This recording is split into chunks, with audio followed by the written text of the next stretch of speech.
So, hello and welcome everyone. My name is Susanna Lorin. I'm the IAAP EU representative, or the IAAP representative to the EU, I think is the formal title. I'm sorry, I don't remember my own title.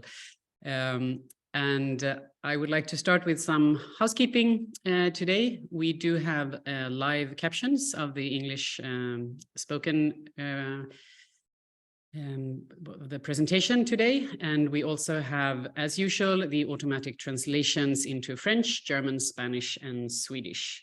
And I believe Malcolm has already provided the links in the chat. Vous pouvez lire les sous-titres en français, si vous suivez le lien fourni dans le Chat. Sie können das auf Deutsch lesen, wenn Sie dem im Chat angegebenen Link folgen. Puedes leer el español si sigues el enlace provisto en el chat. Du kan läsa texten på svenska om du klickar på länken som vi lägger i chatten. We also provide American Sign Language, so thank you all our interpreters for being with us today and welcome all participants. We also always would like to have interaction with the audience, so please do use the Q&A function for any questions for today's presenter, and you can ask the questions anytime, but we will let our speaker do her presentation first, and then we'll take the Q&A in the end. And because these EU webinars are run from Sweden, we are always stopping really on the hour. So we have 1 hour exactly to do this. The chat will also be monitored for technical issues. So my colleagues in the US already awake early in the morning will monitor the chat for any technical issues, and your microphones are muted just to prevent any background noise or disruptions. So that's today's housekeeping, but let's go to the real content of today. I am very, very happy to welcome my dear friend and colleague Pilar Orero from the University in Barcelona. Her CV is so long and all her titles are so fancy, I won't even start to go through all of that. But what I do know is that she's one of the nicest people in our business. She's also extremely knowledgeable. Anything that has to do with multimedia and really high-tech new technology, she has been there, she has tested it, she has done research, and she knows a lot about it. So this will be an extremely important and interesting webinar, I'm sure. And I'm very, very happy that Pilar has managed to squeeze out an hour of her very busy schedule to be with us today. So Pilar, please, the floor is yours. Thank you very much, Susanna, and thank you very much for your kind words. Let me see if I can continue. Okay. Let me see if I can do it.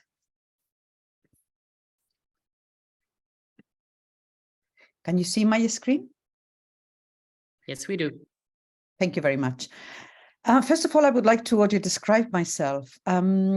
I am Pilar Orero. I am in Barcelona in my sitting room. I'm 63 years of age. I'm pretty chunky. I have short gray hair. I have glasses with a brown rim, and I have a beige jumper. So here we go. I would like to present today some research findings that we have done on immersive media. And the presentation is called Super Accessibility. You would see why. And the immersive, and of course, the subtitle is Immersive Media for All. What I'm going to present, first of all, I'm going to do a therapy session. I'm going to tell you how sad I am that nothing works. Then what I would like to achieve, then what we have achieved, and then what we would like to do. And then finally, I'd take some questions from you. I am not myself. I am many more people, because I can't do everything myself. I am only someone from the humanities. And to do my research, it takes a lot of people in it, from 2 engineers to a psychologist, a statistician. So we are, I mean, though I am here presenting, this is not my personal work. It's a teamwork. The other thing that I would like to tell you is that I am very sad to report that user-centric research has not worked for immersive media, for immersive formats. And it has not worked for many reasons. The first reason is because people with this, I always do my work user-centric and with people with disabilities, always from the requirements, from the very, very requirements. Even for research questions, often they come up with comments from people with disabilities. So we are researching some issues that they really are for them dear to the heart, or there is a need, or there is an interest. So there you are. In this case, we did it. We started our research again with a user-centric approach with people with disabilities. So we requested people with disabilities, both blind and low-sighted, deaf and hard of hearing. We asked them what they wanted from media access services in immersive environments.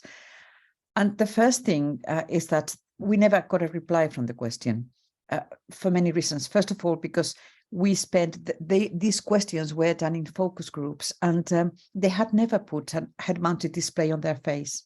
Even blind people, they had never put a head-mounted display on their face. Why are we testing with blind people something like a head-mounted display? Because we believe that everyone has the right to access any media.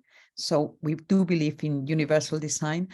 And because blind people who see absolutely nothing, they also had the right to put the head-mounted displays and see what or not see. That's beyond me what you do when you put a head-mounted display. But some, the majority of people, perhaps, they do have some residual vision, and this residual vision is not universal. Different people see different. So for that reason, we didn't discriminate. We did ask the blind, the deaf, low-sighted. We asked what did they want. The first thing was that, what is a head-mounted display? What do you see in a head-mounted display? So we never got anywhere. We just telling them what was this new environment, how this new. They didn't know what they wanted because they had never ever experienced it before. So if you have no experience of this, then you say what you know, and that was everybody wanted exactly what they knew. We didn't go anywhere, of course. I mean, we just had the same requirements as we would have from a 2D environment. And of course, the limitations then were not, or the results were not fantastic, because they wanted a 2-line subtitle, for example, when in 360, the possibilities are endless. So that was the issue. The first issue was the hardware that is new, and the content again is new. If you are of a certain age, you are aware, you are used to, for example, playing with video games and going from one screen to another screen, or from one location to another location. People are not used to consume this sort of environment, so they were not aware of the possibilities, or that they could look up or they could look down, left, right, not idea. So that was my first failure, and that's my own, is that I did ask people with disabilities what they wanted, and I also insisted on following their requirements as my research line. The second other problems that I had was that the generation of content for people to enjoy in immersive environment was just from a university. So it was really bad what I created myself. You would see it in a minute in my kitchen table. So with this sort of media content, I am not sure if what I showed people with disabilities to give me feedback was fair enough. I mean, I'm not asking for a Spielberg movie, but something in between my kitchen table and a Spielberg movie, it could be a good thing. And the last thing was that I did also want people with disabilities to become prosumers, to become authors of the content. Why? Because people think that people with disabilities are only passive people, that you put them with some immersive environments and they consume media. I believe that, and I believe, and there is data to prove my belief, is that in the 21st century, most of the media produced today, it is not by the great companies, it is by everybody. The prosumers, the consumers have become producers of this media content. So I not only wanted people with disabilities to consume media content, I also wanted people with disabilities to produce immersive media contents. And that meant that they would have to have access to the editors, they would have access to everything. So I wanted the tools to create the content also accessible in themselves. No, I failed. So that is my very first therapy that I'm sharing with you.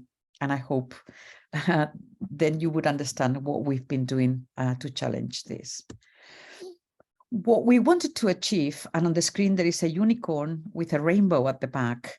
Yes, it is my unicorn. My unicorn that I wanted to do is to have a fantastic content in 360, that it was with all the accessibility services, that all the different, from the hardware to the content, was also accessible. So in all the stages, in all the hardware and software to the content at the end, everything would be accessible. That is what we wanted to achieve. So the first thing that we needed to do is to create content that could be tested. And it was a nightmare because it took us, I'm talking about 6 years ago now, to create the content. We created the content as is, they told us, for example, let's talk about subtitles. They wanted the 2 lines, they wanted, and we produce content with 2 lines. In fact, the content was given to us by Larry Goldberg, that I thank him so very much.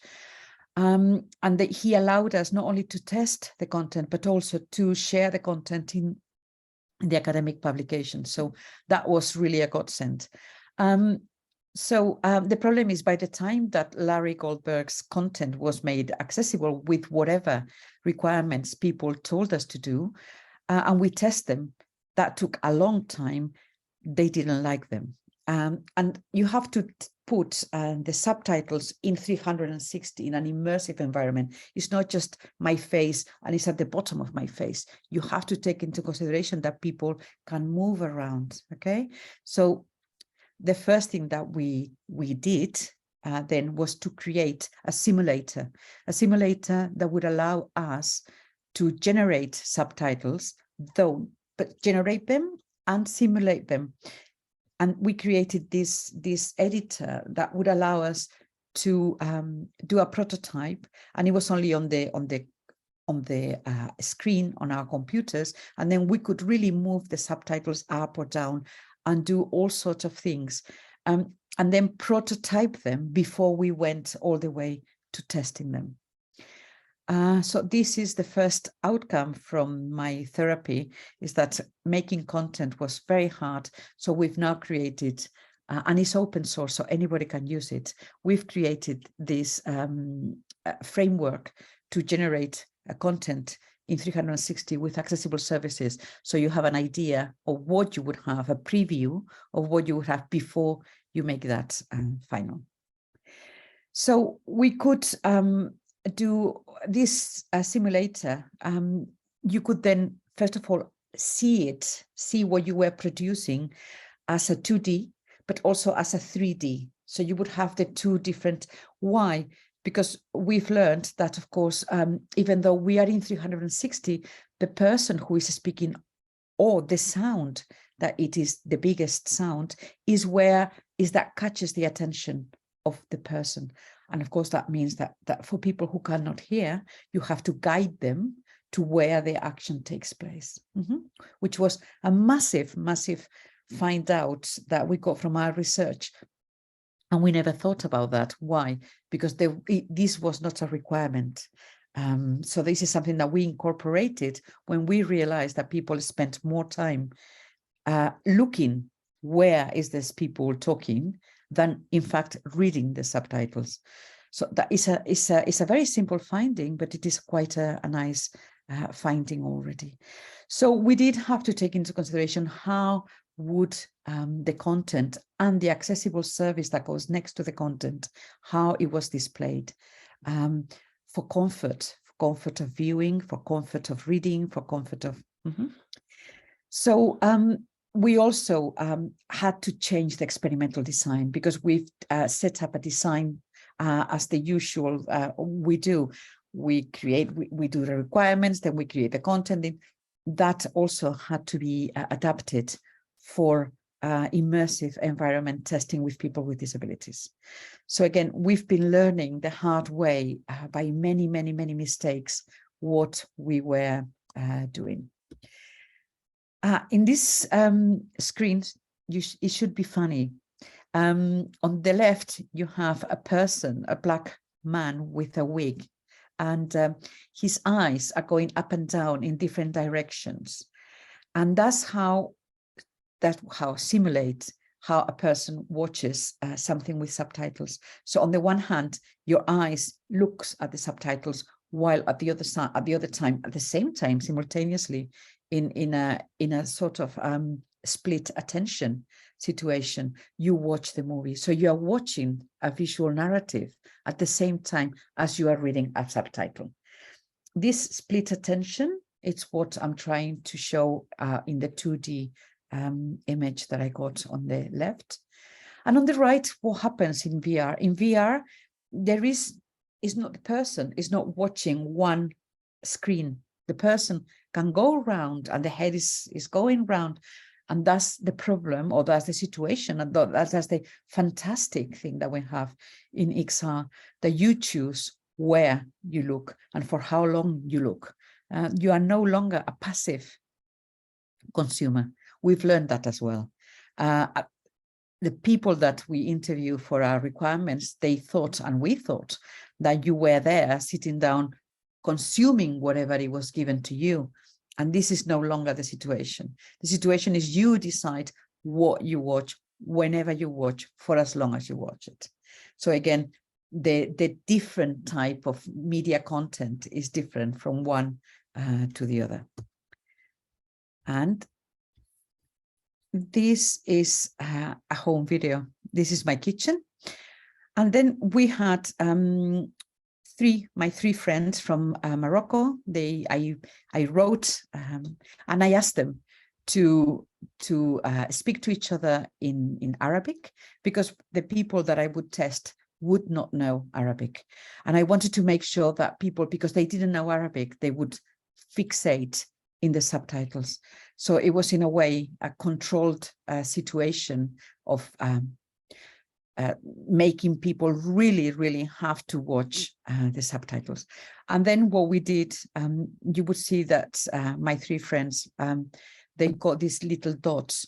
And then we also analyzed the way that people were watching this and reading the subtitles with an eye tracker to understand how people read in 360 subtitles, the two lines, and then it was two situations. The first situation was, the first situation is that the subtitle is locked to wherever you are looking. So you move and the subtitle moves with you. And the second one was the traditional one, that you have the person, and underneath the person you have the subtitles.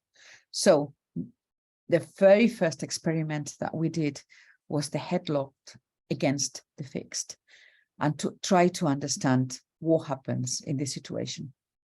But of course, I wrote this, and the problem was that, of course, I didn't have two people speaking at the same time, for example. I did make sure that, for example, in the previous, you've seen it a minute ago, that Hayet was outside the kitchen and she had to come into the kitchen, because I wanted to see if people would follow the visual narrative or they would follow the subtitles.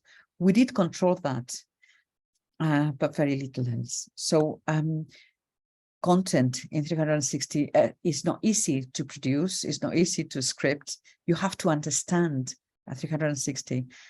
And Yes, it's very sad what we did, but we've learned a lot. The other issue that we learned as well is that you have, when you're consuming content 360, there is a field of image that you have in front of you that is very neat and is very clean, but the peripheric vision is very blurred, and it will be for some times to do with the technology. So we wanted also to understand not only if we wanted a 2-line subtitle, if we wanted color subtitle or not color subtitle, we also wanted to understand where should be the subtitle be placed to have very, very legible subtitle, where it was easy and kind for the reader, and it was not blurred, and it was not.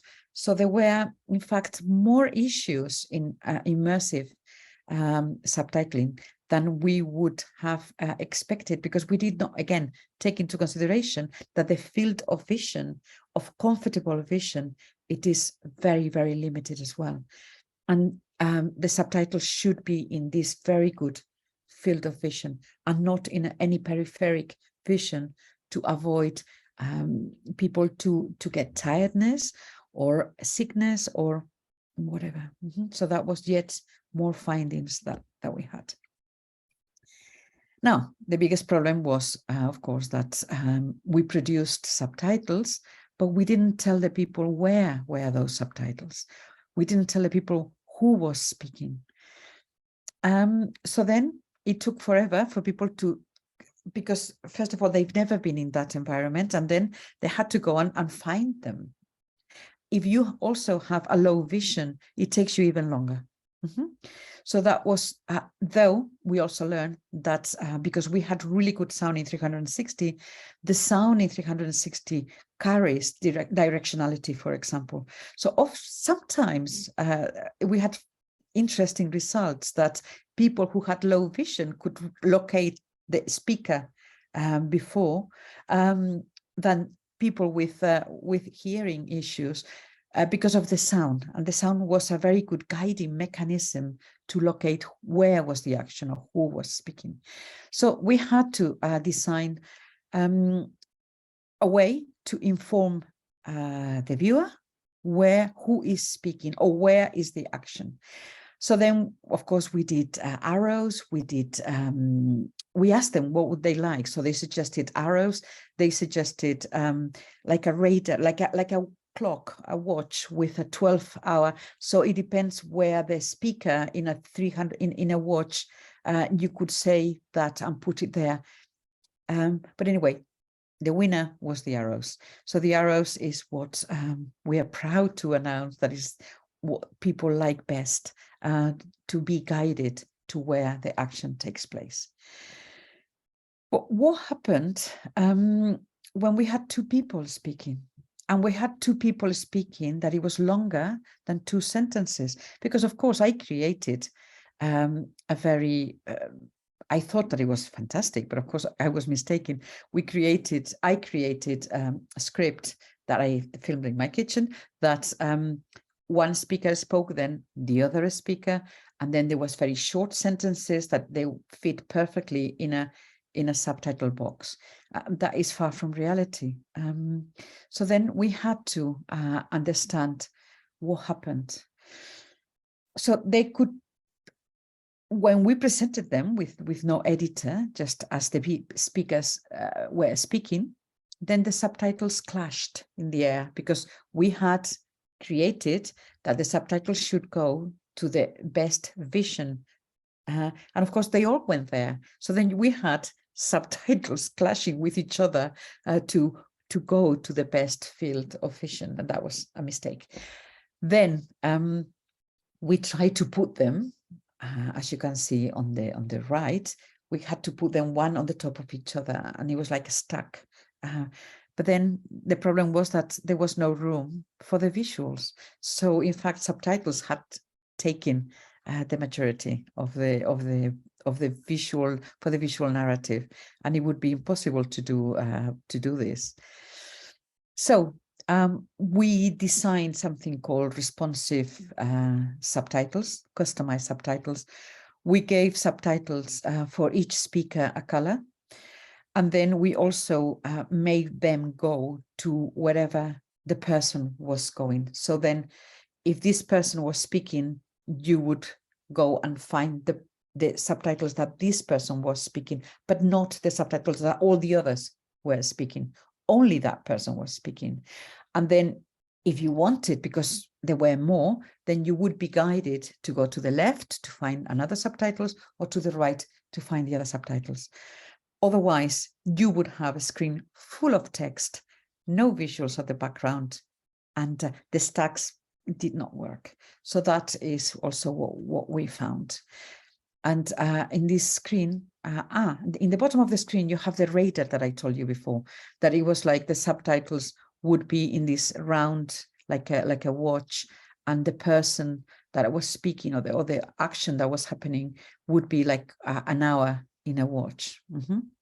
That was tested and it didn't produce very good results, but it was tested. So these are the types of subtitles that we created and we tested, and luckily we got some results. So what are the requirements that we learned from all these tests? The first one is that the head-mounted display has to be accessible. People need to interact with the head-mounted display by voice, by commands, by, I don't know, but definitely if the head-mounted display is not accessible, and if people cannot interact with the head-mounted display, can't possibly consume the content, we found that we could make fantastic content accessible and nobody could access to it because they couldn't get access to the head-mounted display. So that was the very first learning. The second thing is that the EPG is when you switch up on the television and you have a menu. Okay, I put my head-mounted display and I have now managed to have access to my head-mounted display, and I can interact by commands or by moving my arms up and down. This is the future. It's not happened yet. But imagine that I was able to interact with my head-mounted display. And then I would get, the first thing that I would get is a menu. And I would have to choose from the menu. Well, this menu must be accessible as well, because if it's not accessible, that's the end of my interaction. That's the end of me consuming content. Again, so this is why I call this super accessibility, because it really is not just watching the television. It is beyond that. It is the head-mounted display. Now we are into the EPG, the menu. It also has to be accessible. But okay, eventually we go into the menu and then we go into the player. The player is when you tell the content that it has to go or stop, or you choose a language, or you choose a service, or you choose this media player also has to be accessible. And it has to interact with the EPG, the menu that we've seen before, and it has to interact with the head-mounted display. So now we are 3 levels down of accessibility that we must, it's not a choice, we must have these levels if we really want to end up consuming content. So that was the other one. But in the media player, we have to show, or we have to somehow make accessible, what are the accessibility services that we offer. So do we have sign language? Do we have subtitles? Which language of subtitles? Which language of sign language? Audio description. Which language of audio description? If you watch any content at Netflix, for example, you can choose the language and the language of the subtitle, and the language exactly the same has to be, but accessible.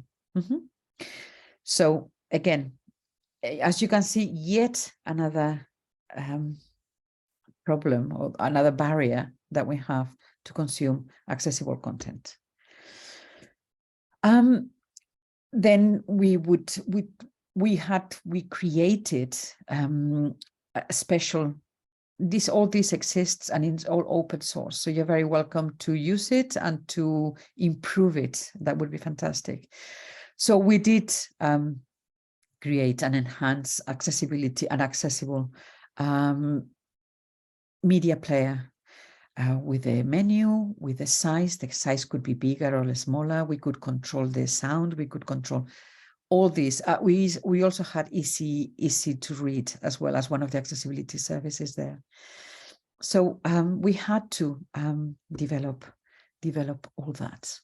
And at this early stage, that is the visuals of how it was our media player. We had the radar, we had the arrow, and we had none. So you could also choose what type of guiding mechanism you wanted.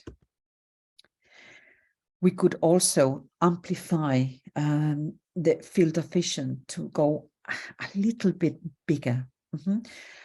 So you could also try to go small, or just you could try to amplify this without really making viewing uncomfortable.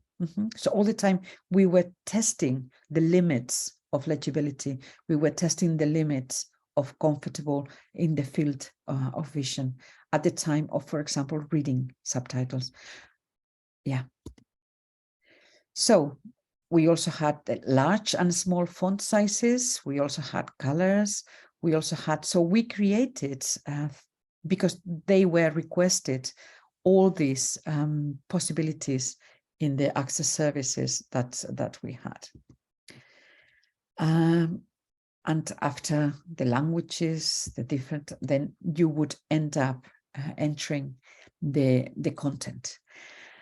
And this is, to me, one, I mean, we have the findings on the subtitles that we had to make sure that they were not too lined, that they were not clashing in the space, that they were easy to read in the sense of in the field of vision, that they were. We've learned loads and loads about the access services, but the hardest lesson for us was that we were creating very good content and nobody could watch it because the media player was not accessible, the menu was not accessible, the head-mounted device was not accessible, or there was no translation. So to me, these are 5 levels or 5 barriers of accessibility that are required when a person wants to access content in immersive environments. So the first one is the device, then is the platform, then is the media player, then is the translation, and then is the multimedia content. So unless we have all these layers working and speaking to each other and being interoperable, I can't pronounce this, they have interoperability, they were. Until you have interoperability between all these layers, all these barriers, sadly, there is no accessibility. And sadly, I go back to being sad again. Sadly, it's going to be very, very hard because the people who produce the head-mounted display don't speak to the producers of content. The people who produce they design or they do the media player or the EPG, the menu, don't speak to each other, and they don't speak to the. So we are in a technological silos, and each one has its own standards. It has its own ways of working, and they don't work with each other horizontally, speaking to each other, integrating from end to end seamlessly what we can consume. And yes, we are going to have a massive challenge on this. I keep on repeating this all the time wherever I go, hoping that one day, I don't know, the people who produce the hardware would speak to those who code the EPGs and the people who design the media players and the people who, that is my hope. That is what I don't know if we will achieve, because, for example, next week we start the new metaverse standardization at the UN and ITU. And I've already seen that they've already created these very rigid areas, and there is not going to be a horizontal area for accessibility. Accessibility will have its own space, and we will rarely speak to each other. So I don't know how are we going to. I will try to, from the very beginning, ask for this horizontal accessibility horizontally, but I don't know if we will achieve that. I hope I'm not too down for you, but so yes, we have learned also that user testing, that's the conclusion. This is the last slide. We have learned that user tests and testing with the requirements from people with disabilities, they yield very limited results. We need to find people with disabilities who are very young and who are used to consuming video games and who are used to working in immersive environments to come and give us requirements. To be a person with disability in itself is not enough to yield good results and good requirements for us to test. Putting paper prototypes or presenting is not good enough. It is also difficult to test with the methodology that we had for 2D to test in 360 in immersive environments. We need to think of new methodologies and new ways of testing. And we need to understand user behaviors, because the user behaviors in 360 are completely different from 2D. The user is no longer passive, the user is active. You have the sound that has amazing information that you didn't have before in 2D. Even if in 2D you have this cinema Dolby 5.1 quality sound, it is not the same as it is in immersive environments. And it was fantastic what we've learned, and we have to understand how sound works in immersive environment, how the visual works in immersive environment, how the user consumes immersive environments, and how the user behaves in immersive environments. So it's we have a lot to learn. And this is my last slide, and I have put a lady with brown hair, beautiful, with brown eyes, crying, and she says, cries in the subtitle reads, cries in Spanish, which is a very big mistake. I cannot cry in Spanish. I can speak Spanish, but I cannot cry in Spanish. And I think it's funny. Perhaps you think it's stupid, but there you are. Thank you very much. This presentation and all the work that we've done is funded by the European Commission in two projects. One is called Green Sense and the other one is Mediaverse. So I thank the European Commission for all the funding to do this research. And I think I'm on time. Thank you. You are perfect on time as always, Pilar. Thank you very much. And I think it's very funny to cry in Spanish. I guess that's very, very quick, because Spanish language is usually appears to at least us, not native Spanish, to be very quick. So thank you very much. Loads of interesting information there. Thank you for sharing all this knowledge with us. And we have quite a few questions here. So let me start with, did you do any testing with people with cognitive disabilities? Because you mentioned, no. Okay. Is that very quick? No. We have tested, not at that stage. We have tested now, and but very few. Also, very few. I mean, I think it's 7 perhaps. And then we found out something that is very basic. It depends what is your cognitive. So are we going to put all together? No. And usually there is comorbidity. So people with cognitive disabilities also have other disabilities. So yes, I have tried, but no, I am not going to give any information, because the question is bigger than what I can do.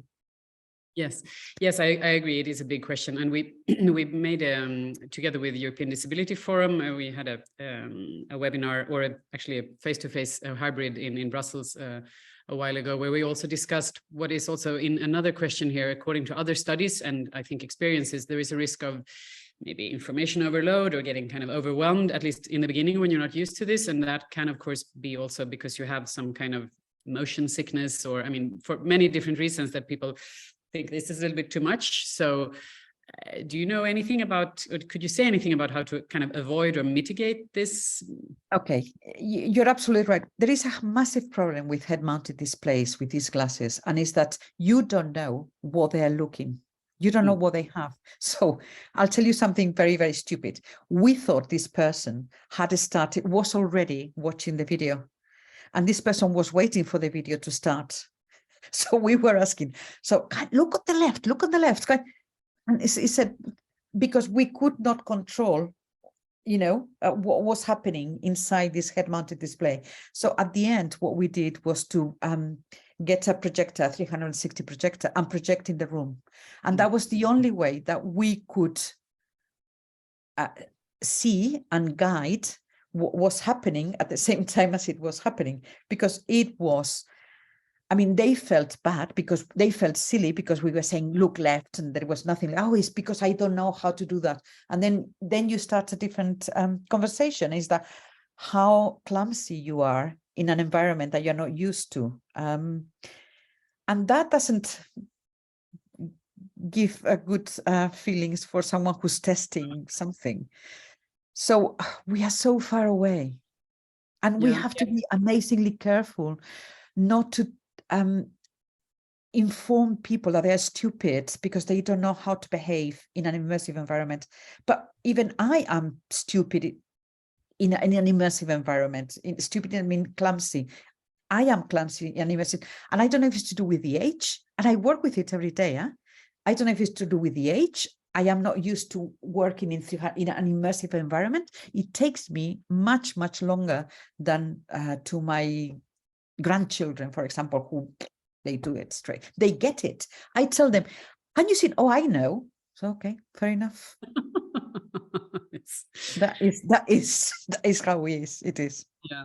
So we have another question here regarding user-centric research. Did you reach out to existing VR users for testing? There are, for example, some groups of people hard of hearing, helping hands, for example, a group of deaf and hard of hearing people that use VR chat and hold lessons in various sign languages. In which sign languages? Because I did not find.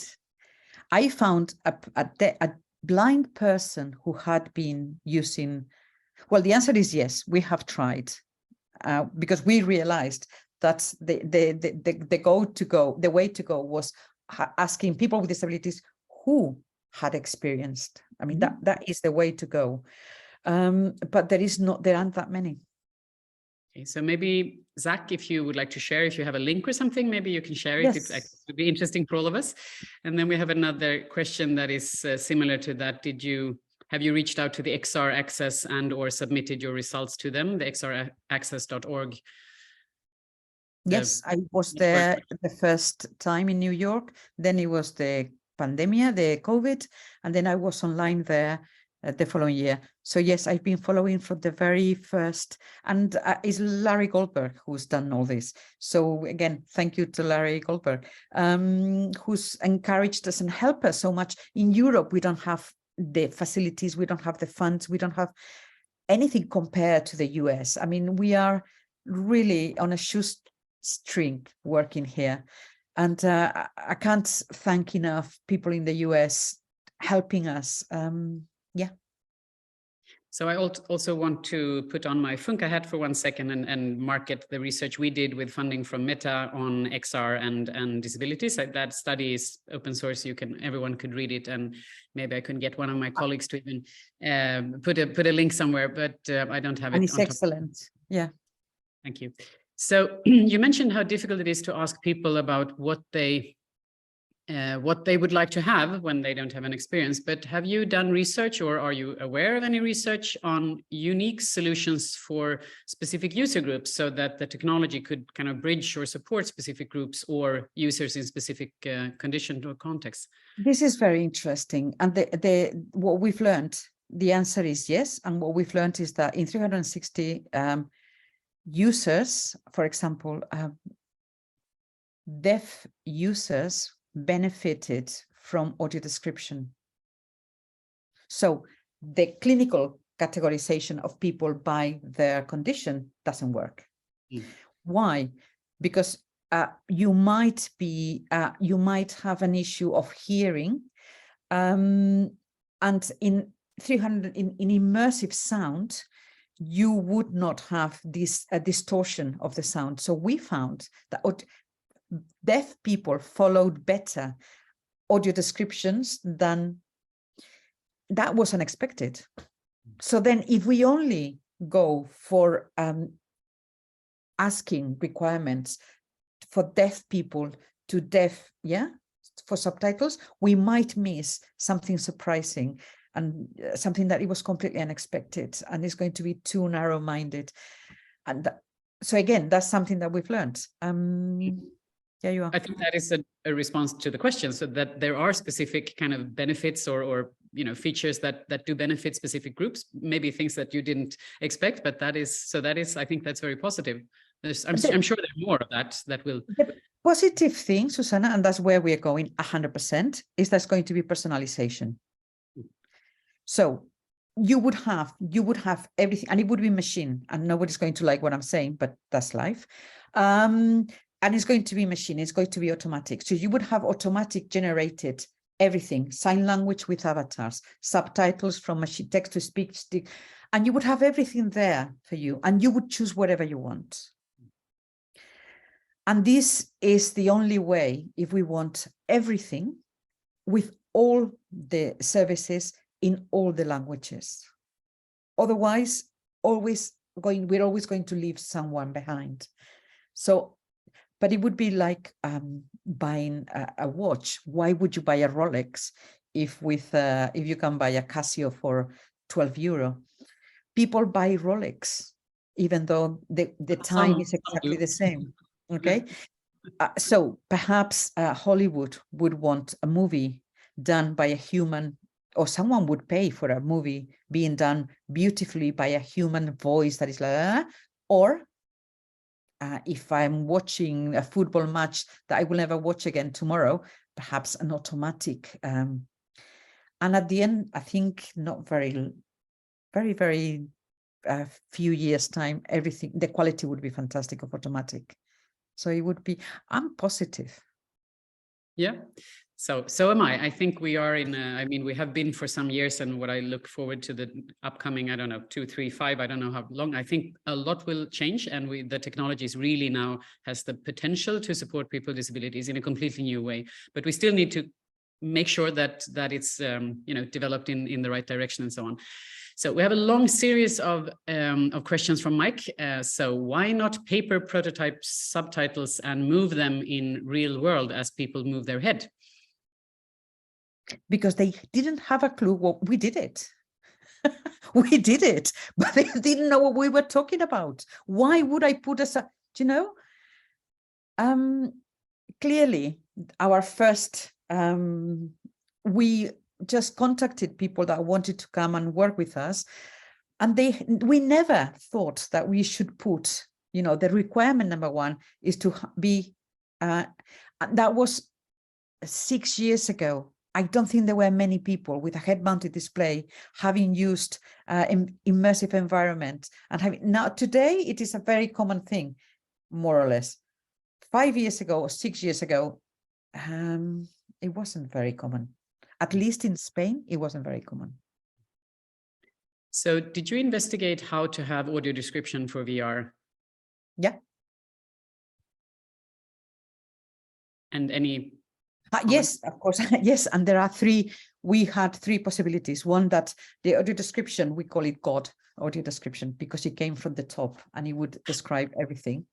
Then they would have a friend audio description, and then would have, like, if you had someone on your shoulder, a friend, telling you what was happening everywhere.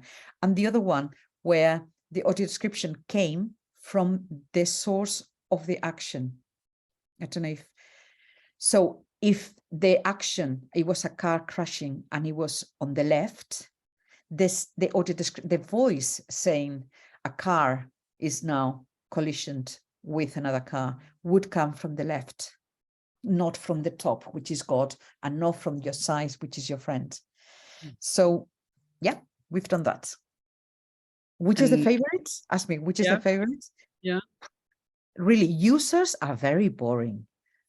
The favorite is what they are used to. Yeah. Always. Yeah. Okay, so why not use small image of speaker or initials so to know who is speaking?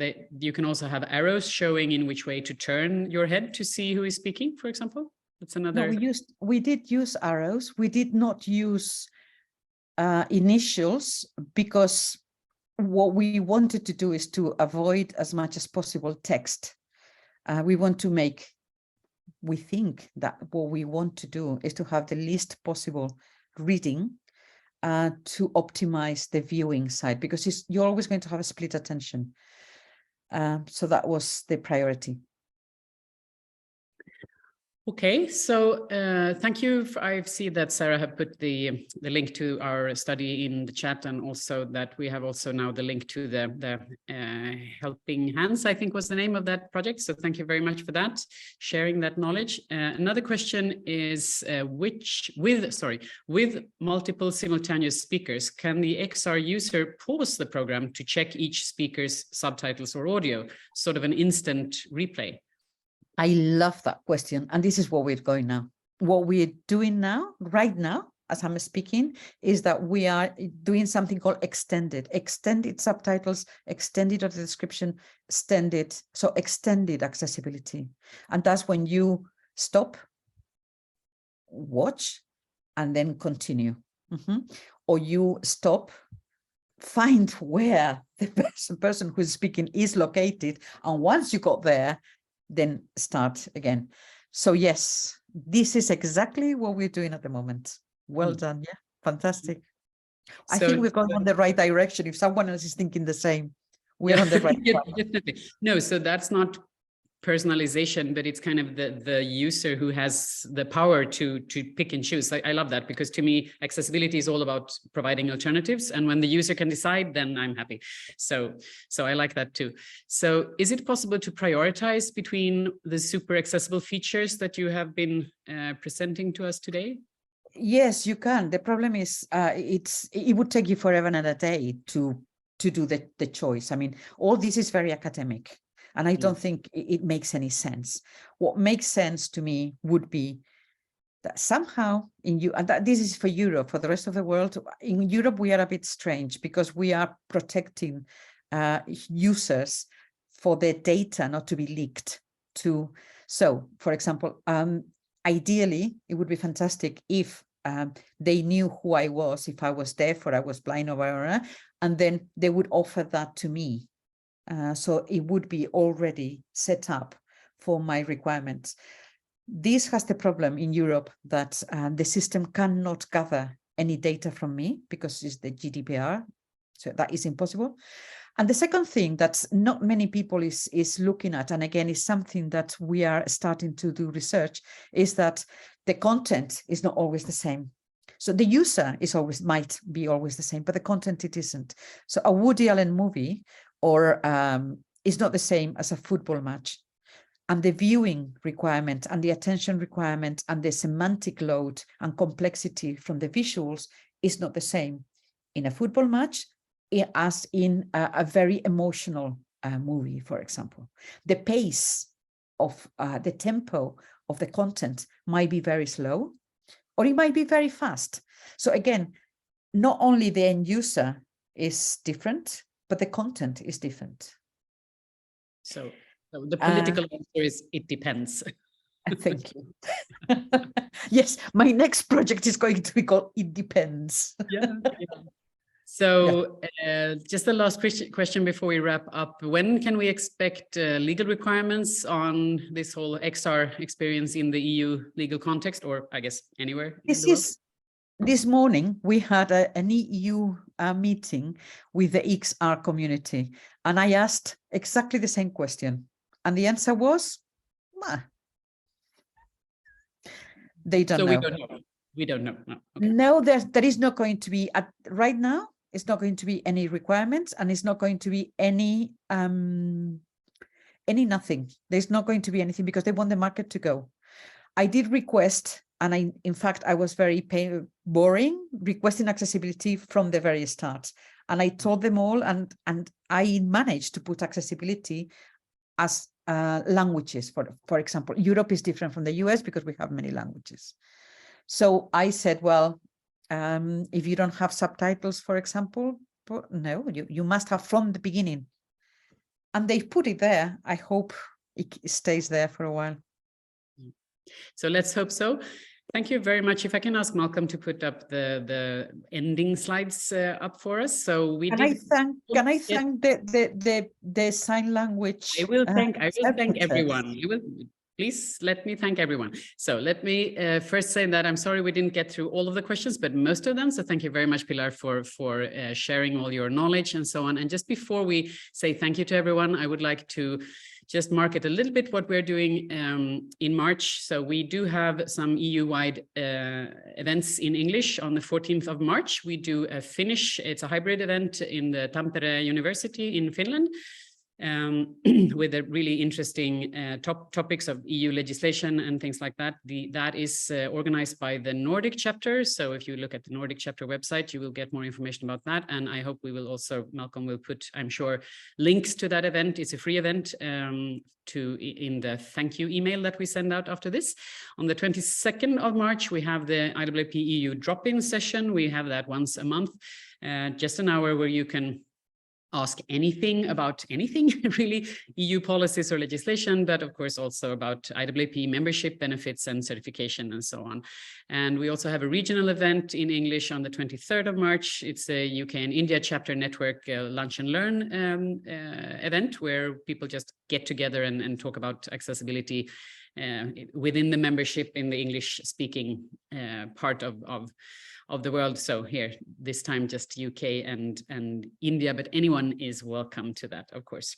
So that is what is happening in the near future from the EU initiative.